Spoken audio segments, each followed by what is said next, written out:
Vamos a hablar de nada que ver. Está la decana de la Facultad de Ciencias Sociales en línea de la UBA, Ana Arias. ¿Qué dice usted, Ana? ¿Cómo anda? Buenos días. ¿Cómo les va? ¿Cómo están? Le pido mil disculpas, estábamos hablando de otra cosa, Ana.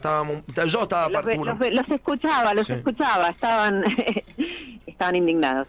Bueno, ha crecido el reclamo de la situación salarial de los docentes. Hablábamos la semana pasada con el decano de la Universidad de San Luis.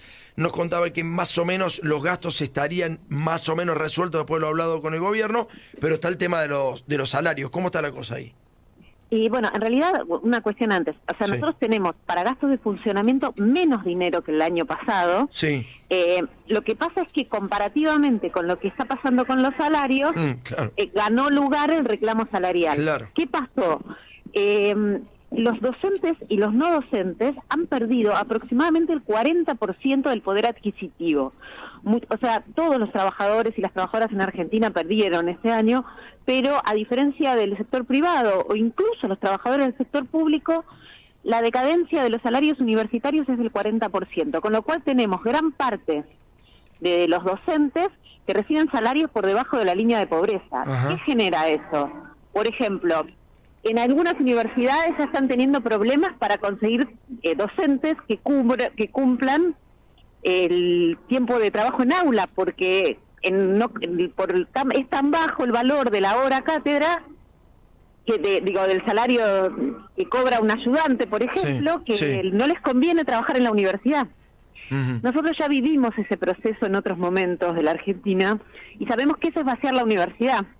Entonces, es un reclamo salarial porque, lógicamente los trabajadores de la universidad tienen que sostener sus familias y demás, pero además es un reclamo de defensa de la universidad, porque sin docentes, y si perdemos además los mejores docentes, porque no le puedes pedir a un docente que se quede en la universidad a costa de su pobreza, perdemos los recursos que hemos formado con tanto esfuerzo, la cantidad de docentes con altos niveles de producción científica, de experiencia de intervención profesional.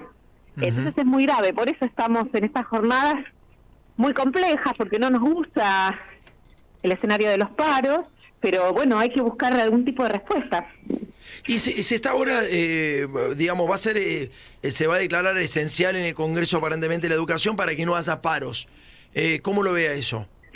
En realidad creo que eso va a interpelar más a la escuela primaria y secundaria, ¿no? Sí, pero por eso, no, entiendo que no va a ser la universidad, pero ¿cómo la ves a esa?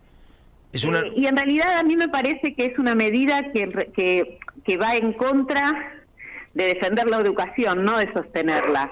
Porque, a mí me parece que la dinámica de los paros, o sea, nosotros tenemos que tener las escuelas y universidades abiertas todo el tiempo. Sí. Es una prioridad y no es nada menor. Nosotros necesitamos mucho días de clase. Sí, se nos corta mucho, se nos corta mucho. ¿Ahora? Sí, se nos corta mucho, Montero, se nos corta mucho, ¿no? Estamos complicados. Bueno, pero entendimos, la cuestión está entonces focalizada en el tema salarial. Claramente el tema salarial es un problema grave. Y nos cuesta conseguir docentes, eso es grave también. Y sí, claro, obvio. Gravísimo, claro, nadie quiere agarrar el laburo. No. Porque ganan poco. ¿Nos vamos a quedar sin docentes? Por debajo de la indigencia. Y me parece que es el otro plan, claro. Federico, O sea, tienen un plan de seguridad. No estudiar, por ejemplo, docencia. ¿Para qué voy a estudiar esto? Entonces nos quedamos sin docentes. Hay un tema que, bueno, obviamente no es sola de Milei, pero la verdad que en seguridad se ve que hay una política. La política es la política del miedo. Hasta ahora lo están logrando bastante bien. Han erradicado todas las protestas, pero con el miedo y con, obviamente, represión. En el caso de la educación me parece que van también con una política muy clara, que es desguazar la educación en la Argentina, ¿no? O sea, no solamente la educación escolar, en edad escolar, sino también la universitaria. Esperemos que sepan cómo defenderse los docentes y aquellos que están a cargo de las propias universidades.